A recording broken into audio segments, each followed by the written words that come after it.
Didier suivait Michel partout, de stade en stade, fasciné par la rigueur et la discipline du monde professionnel. Pourtant, le jeune garçon gardait en lui le souvenir tendre de la Côte d'Ivoire, les sons, la lumière, les amis qu'il avait laissés. À l'école, Didier ne se mêlait pas facilement aux autres enfants. Sa timidité et son accent le distinguaient. Mais sur le terrain de foot du quartier, tout changeait, là, ses pieds parlaient. Un jour, lors d'un match entre enfants du voisinage, Didier hérite malgré lui du rôle de gardien. Au début, il proteste, préférant attaquer, mais il finit par accepter le défi. Son équipe encaisse but sur but. L'ambiance se tend. Didier sent monter en lui l'envie de renverser la situation.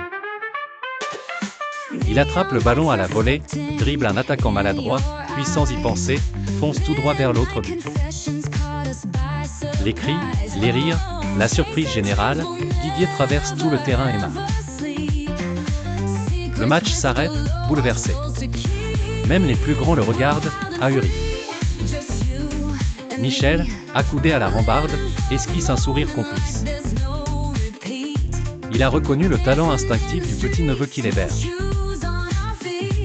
Ce soir-là, autour de la table, Michel tape gentiment sur l'épaule de Didier et lui glisse « Dans la vie, tu ne sais jamais quelle place sera la tienne.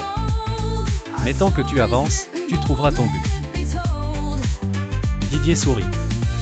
Ce n'était qu'un match d'enfants, sur un modeste terrain français. Mais c'était aussi le tout premier but d'un long chemin vers la légende.